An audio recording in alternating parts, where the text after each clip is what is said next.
Thank you. Thank you so much for the invitation to be here with you all.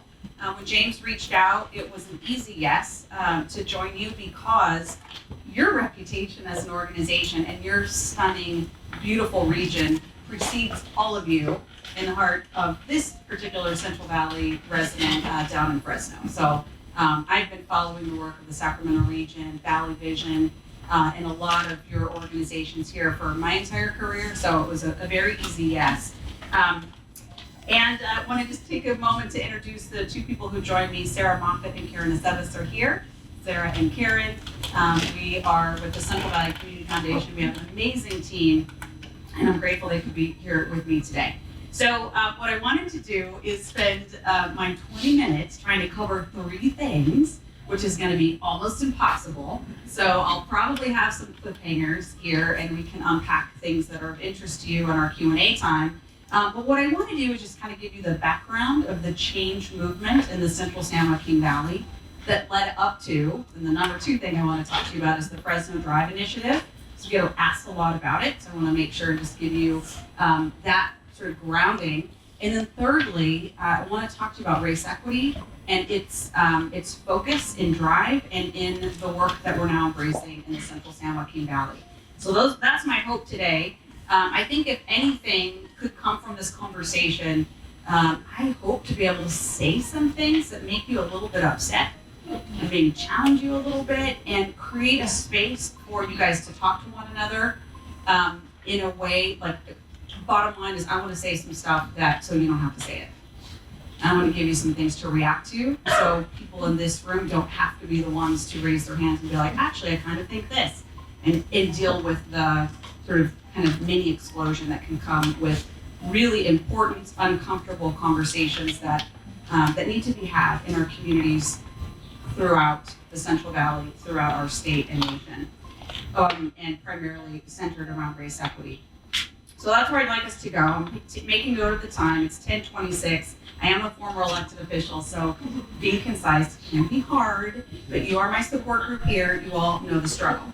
All right, so starting with background and really context of Fresno in the Central San Joaquin Valley, I like to think about the work that's happening in our region as a civic change movement, civic renewal. And so that's kind of the way I come to this.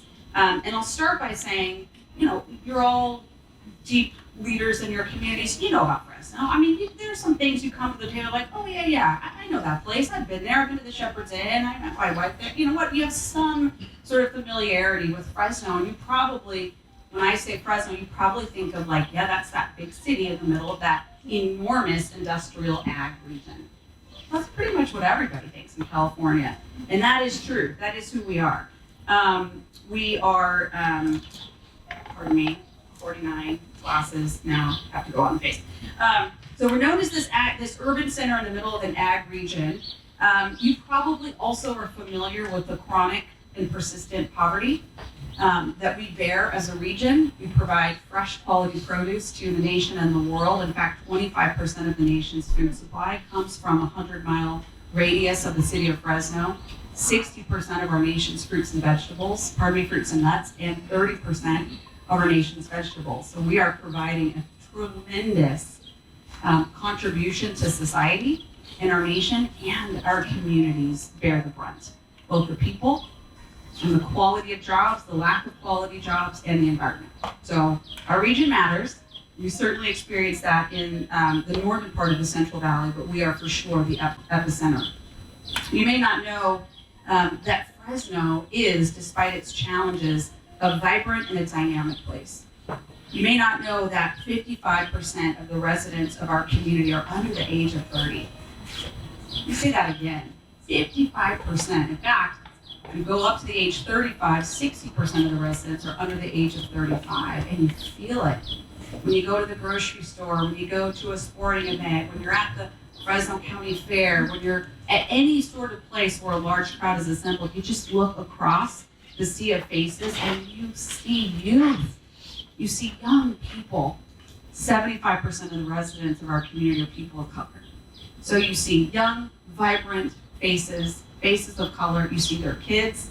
You see young grandparents with little baby grandkids. It's just a vibrant place. And when I go to other parts of California, I really feel like, oh, the middle part of the state, and Fresno in particular, does have an outsized role in determining the future of California, because we're where the young people are. So that is a significant thing that we experience in Fresno.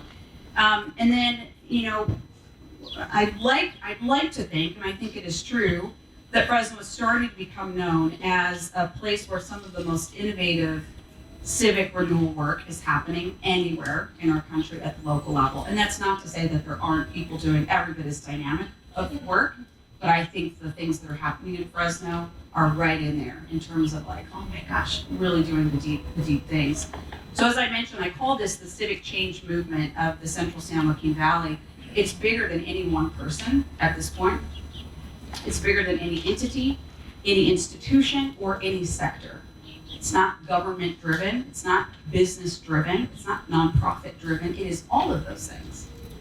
And so I offer my comments today and my observations with a lot of humility, because there are so many other voices that are a part of this movement, and I just happen to be here today. And if you asked other people who are part of this movement, they would present different facets. They would present things that I've missed. They would present things that maybe I see as less significant, and they would raise as more significant. So this is just my version of our story.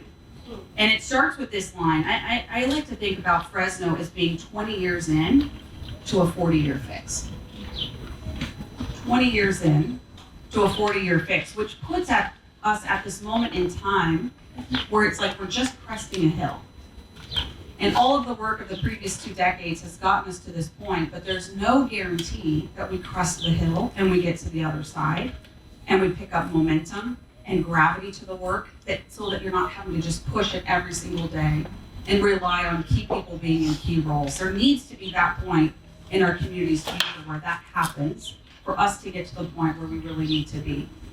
So if I think about these sort of 40 years of change, and 40 years is like a biblical generation, you know, so this is very Old Testament sounding, like very like epic, but really 40 years is not that, now as a middle-aged person, I can be like, oh yeah, that's about what it takes to turn big ships. It's about a generation. And when we started on this journey, oh my goodness, if you would have told me like, okay, you know, you're going to be at this for decades, I would have been like, forget it, I quit. I wouldn't have signed up. I literally thought in my early part of my career, when I first started working in a piece of this puzzle, I helped start a nonprofit business incubator in 1998, and that was the transition for me out of the private sector into a community role. I was like, oh my God, I'm just starting a business incubator and have all these cool businesses pop up, and then we'll be Silicon Valley and everything will be fine. Like, this was me at 26 years old. But little did I know that there was going to be a lot of hard work ahead of us. So decade one, I would say, was marked by what those of us on the ground and working in that period of time was marked by cultivating a sense of hunger for change. And there were some key anchor institutions and people, our civic business group called the Fresno Business Council, which is a lot like Valley Vision. There were folks who were, in Fresno, but positioned in international businesses and had enough perspective around the state, around the nation, globally, et cetera, that they just brought in some outside vision into our community that can be very isolated and insulated at times. So we had those folks, small voices coming to the table saying like, I don't really think things are okay. We had no elected officials saying this, feeling this, leading, calling this out whatsoever, which is part of the problem.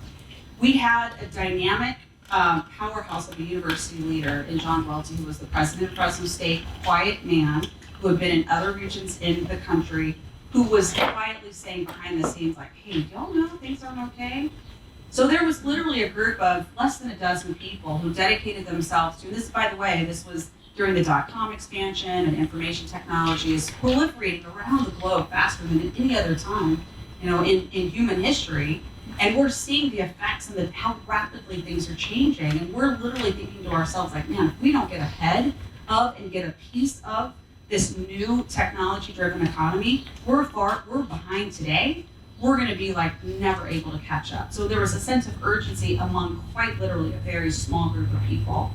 And the Business Council started hosting conversations with that small group, university presidents and these civic business leaders. We met every week, and we just started doing research on like what are the ingredients for a community and a region that will make that region economically competitive. And we for sure were coming at this from just like what I would say was like kind of a traditional economic development perspective.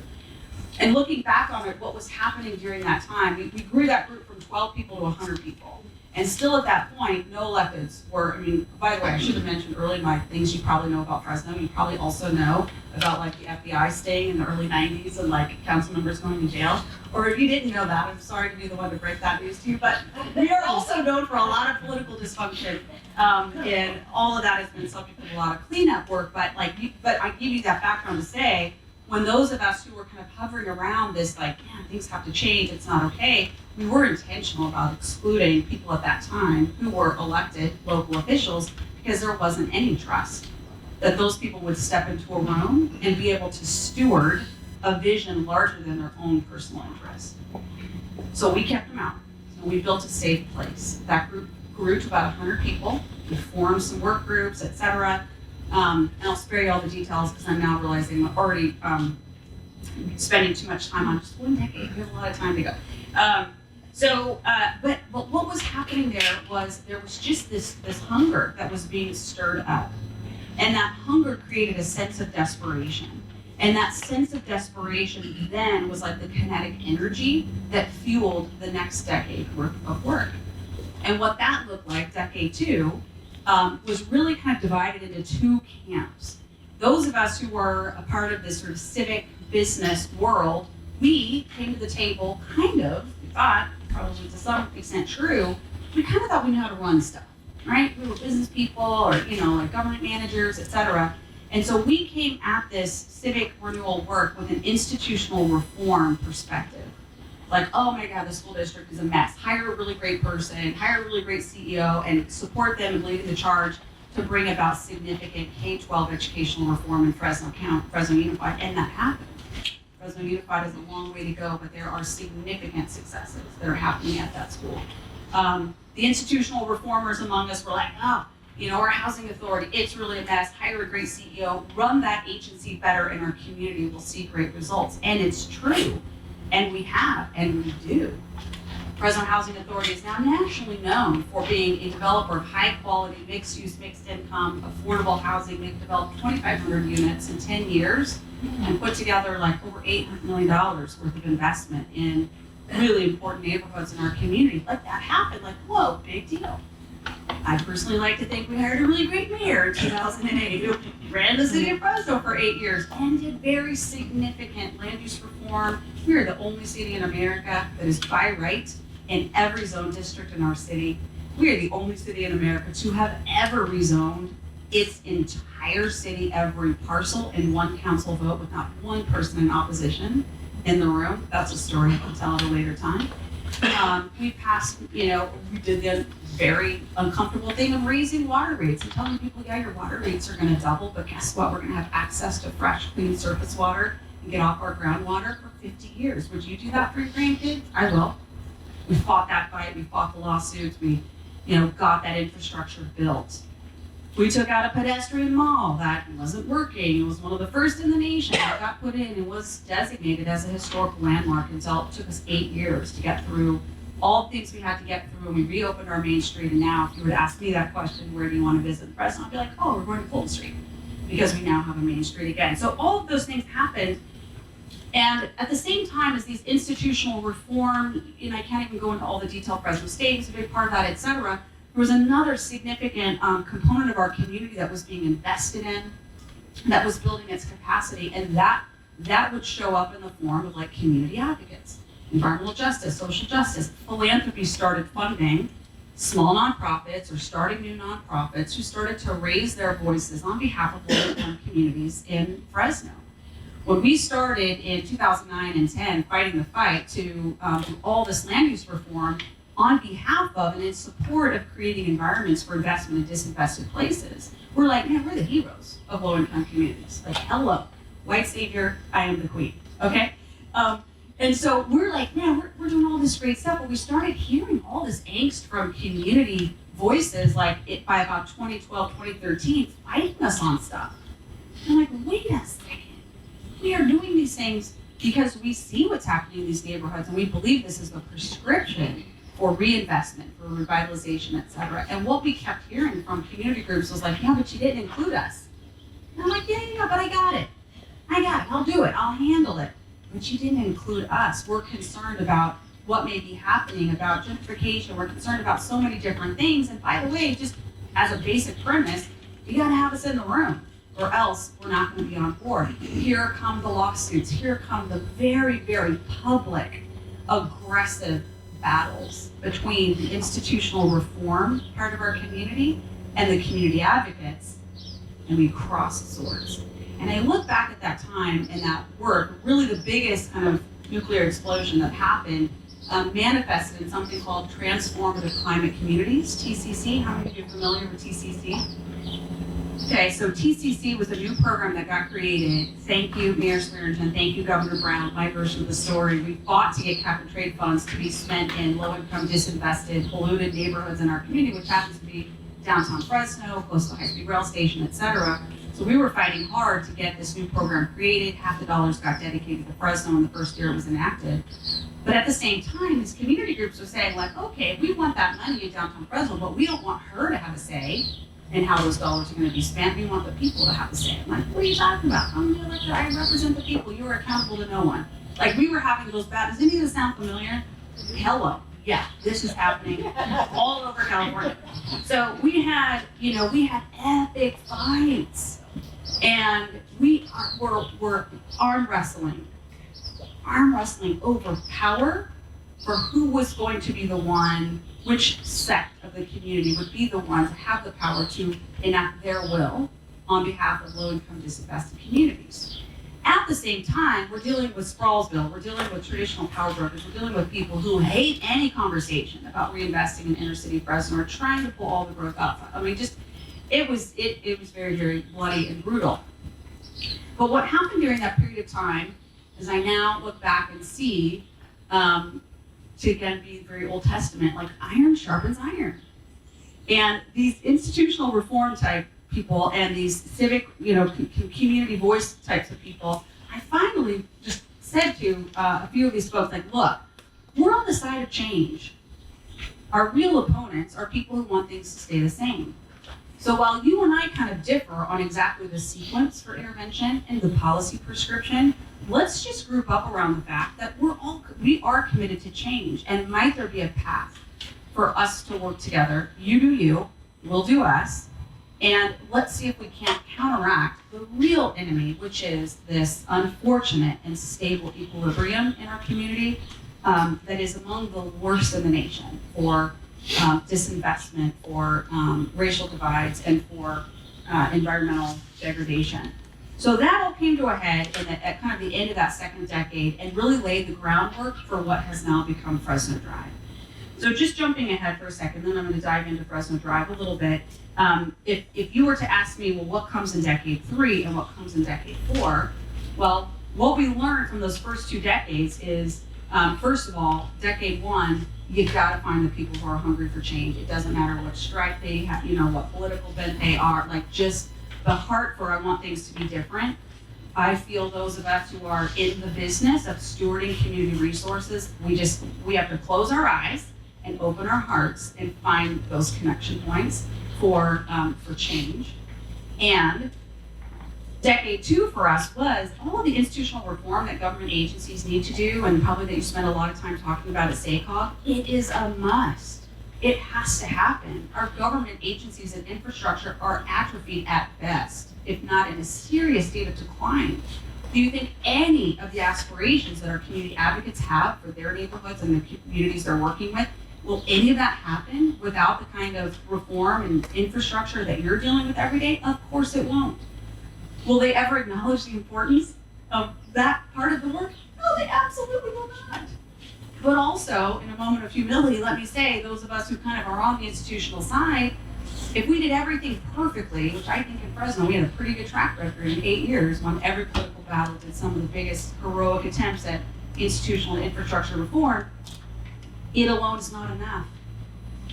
And that was really the big lesson for me, that you can't get your way to where, at least in Fresno, we cannot be where we want to be as a community by just having really great land use plans and having really great one-way strips and having really great water infrastructure. It's not enough. We have to also have this community birthed and spirited work and partnership with people who are today in the most impacted communities. So what that means is, to read decade 3, we gotta be shovel ready. And of course, when I say that in a room full of government officials, you guys are like, yeah, we get it. You say that to a room full of community advocates, they don't understand what you're saying. They've never heard that phraseology. They don't realize that they actually need to join hands with their government partners who know how to do this kind of stuff and together birth the vision and let the folks who have the bandwidth to actually, and when I say shovel ready, I don't just mean infrastructure. I mean shovel ready on educational initiatives, shovel ready on early childhood, shovel ready on affordable housing, shovel ready on whatever it is that is one of the major components of the community vision. Like, that has to happen. So to me, decade 3, getting shovel ready. By the way, those of us who've been in the private sector, we know capital flows to projects, to businesses that are ready and that can demonstrate a return. It's no different in the government sector, and it's no different in the nonprofit sector. You're trying to attract philanthropy, public dollars, social impact money, or even for-profit private investment, those dollars will always flow. Water rolls downhill to the places that can demonstrate shovel readiness and dollar in, outcome out. So many of the dreams and ambitions our community advocate partners are walking around with, they know to raise their voice. They do not know, but great, there's another thing you gotta do in order to attract the capital to make a change in the issue you're raising. Decade 4, in my view, is let's imagine we get this right, and we're right at the beginning of this part of the decade for Fresno. If we get this right, and we do this solid for 10 years, to me, that next decade is the momentum, the gravity, it's happening without having to push it every single day, and it's all about leadership transition. So we're anticipating that in Fresno. All right, I'm gonna jump now. So I'm at 20 minutes. If it's okay, I'm gonna spend another 5 minutes on Drive itself, and then that'll include race equity, and then we'll pivot to some Q&A. All right, so that's all the big background of getting to the place where Fresno Drive became a thing. Insert here a community foundation board of directors that are incredible and that are saying to our team, many of us who have this sort of government or private sector background, what's it going to take to fundamentally transform the community? We've been at this for a long time. We don't think things are changing. What's it going to take? And we say to them you have to engage the community really broadly. And we don't need to be talking about some small millions of investment that we directly can steward as a community foundation. We're only that big. We can't, absorb that much capital and deploy it. We need to be talking about billions of dollars of investment. And we need to be talking about all classes of capital. And there needs to be a community conversation about what is the vision, what are the kinds of money we need, who's going after what, et cetera. And they said, great, go get that done. So that was the beginning of Fresno Drive. Because of the pitched battles we had gone through with the community groups and the peace and the reckoning and the reconciling enough of what we had done, we were able to bring those groups to the table and say, hey, you speak into this vision and you help answer the question, what's it gonna take to fundamentally transform this community? In preparation for that big conversation, which we started in July of 2019, we brought experts to the table. We brought McKinsey and Brookings and the Urban Institute. And we just said, look, we need the baseline data. Where are we at as a community on key economic, educational, place-based metrics, et cetera? And this is where the race equity issue popped in a way that I certainly will never forget and will never be the same.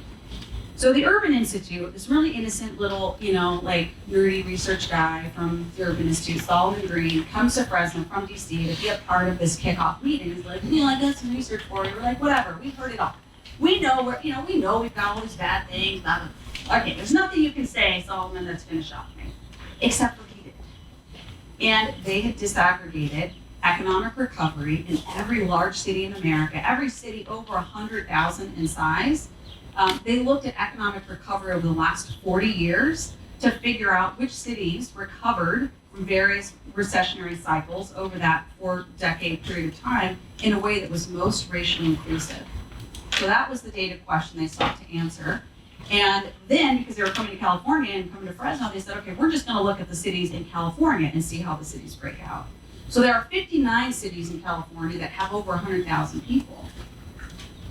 And so they break out the data. They look at overall economic growth and inclusion. Fresno, 55 out of 59. I'm like, see, there it is. All of the community advocates that have been busting my butt for all these years when I've been like, jobs, jobs, jobs, jobs, business, grow, grow, we need jobs, we need jobs. And they're like, no, shut up, Mayor, that's not, like, we need different stuff at the neighborhood level. And I'm like, nope, see, there it is. I'm right. I am right. 55 out of 59, it doesn't get much better than that. Worse than that, I should say. Better for me for proving my point, sorry. Freudian slip there. But then they rolled out the second data point. And they said, okay, of this really poor economy, that would be my 20 minutes, of this really poor economy, if you're a person of color in Fresno, you have more of a chance of being impoverished and in a disinvested place than any other large city in California. So of the 59 cities in California, Fresno is the least racially inclusive. And that was the oh my God. What have I missed? What? Head and hands. Like, oh my God. And so much anger from community voices, from people of color saying, like, we've been telling you this. What is wrong with you? Why haven't you heard us? So we had those conversations in a downtown ballroom in downtown Fresno with 300 people in the room, all at once, going like, oh my God. And half the room saying like, we're so angry that it's taking this long to see this, and the other half going like, no, it's still not true, finding reasons to defend and deflect away from this data point. And I, for one, was just like, man, you cannot defend and deflect. It's just data. What's going on? So that began our journey into completely repositioning and reevaluating our work as a community through a race equity lens. It was in 2019. And I'll close with this, and then we'll go to Q&A. And I just want to say, I've been, oh my God, at that meeting, like I said, half the people coming up to me afterwards, very upset that this had not been broached before and we've done all this work and, why are you just now getting it? And the other half of the people coming up to me afterwards being like, saying all the horrible stuff that you could imagine that I don't need to repeat in this room.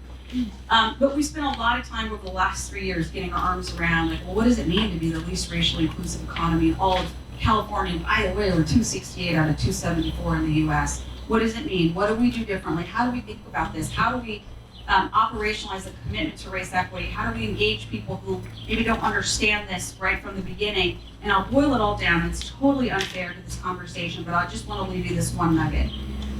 If you're in a government services delivery role, whether you're elected or you're a manager, et cetera, I think there are two ways to look at the issue of race equity in our communities and in our local economies. In my view, the truth is, first and foremost, I think it's a spiritual issue. I go there. I go to I don't even think it's just moral. I think it's spiritual. And I think, not a surprise or a shock, that coming from a faith tradition, a Christian faith tradition, and having spent 25 years praying over one place for the people of that place, you should develop a little bit of a flavor, of a heart for, like, well, how does God see this place? What is his view or her view or the divine's view of the people who live here? It changes you if that's where you're going in your leadership. It changes you. And so to be confronted with holy F, and I do say that in prayer, so if you put holy in front of it, you can say it. Right? Oh my God, is this really what I think it is? God, is this really what it is? And let's say for a second, like maybe we can't perfectly answer that question because yes, there's been progress. And no, people don't walk around as individuals like making heart commitments to racism. I don't think that.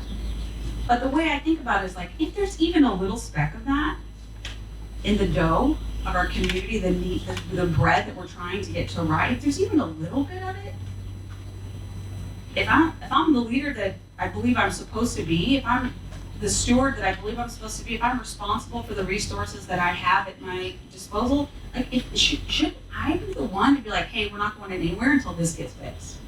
Because if it stays there, are we not perpetuating the worst atrocity in the history? Like humanity?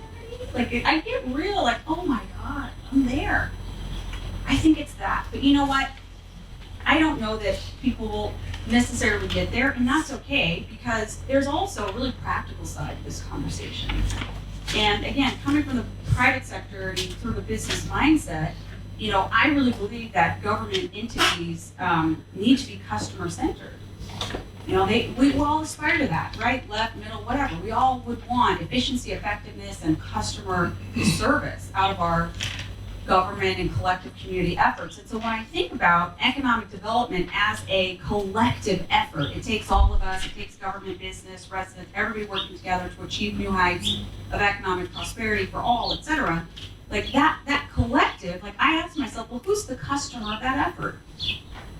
And I spent 20 years of my career thinking that the customer of Fresno's economic development work was the business. And that if the business would succeed, then of course the community would benefit.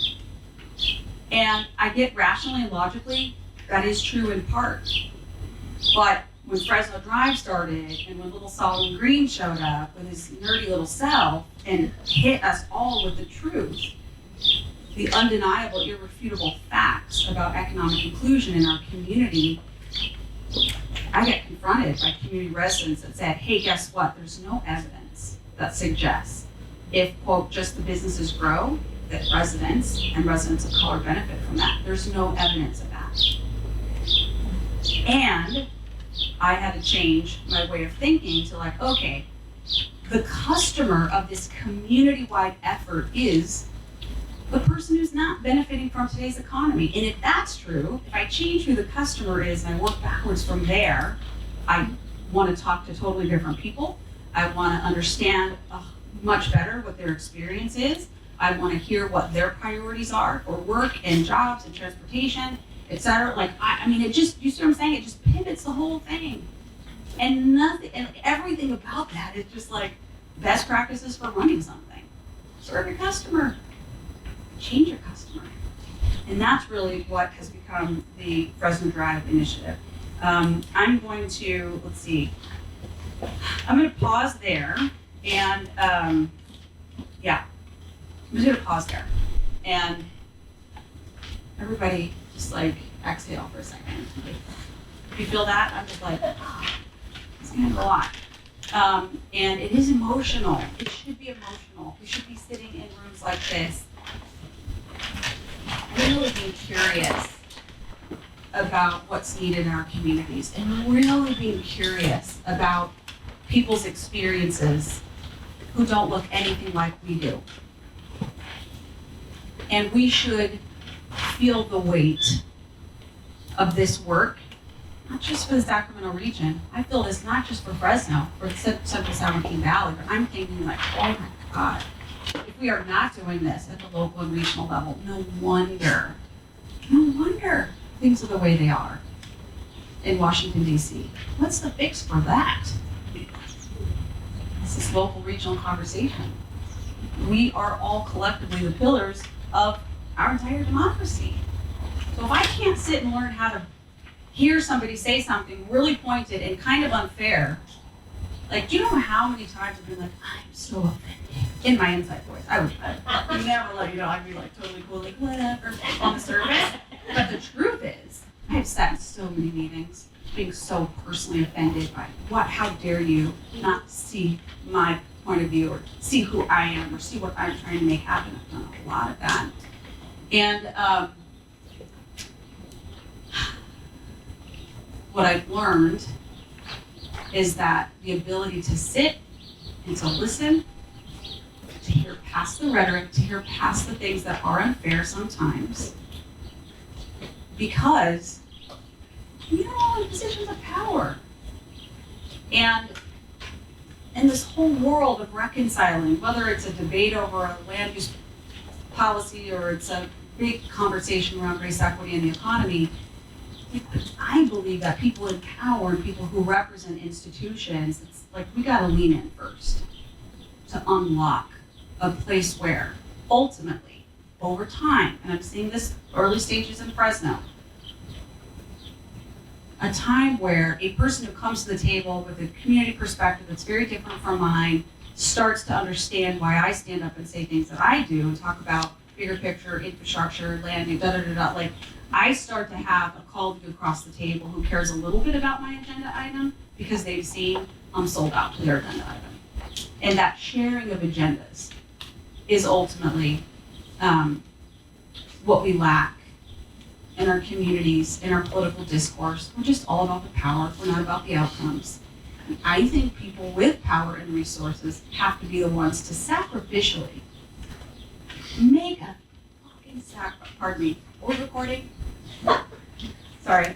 You work in politics long enough, you start cussing. Make a sacrifice. Make a sacrifice that doesn't help you. Make a leadership sacrifice. You're going to unlock some stuff in your community. It's going to get way bigger than any of our individual agenda items. So that's my encouragement to you, my affirmation. I certainly, like I said, don't think I'm an expert. I have just lived this journey a little bit, and hopefully it's helpful to you all in your conversations and your journey. So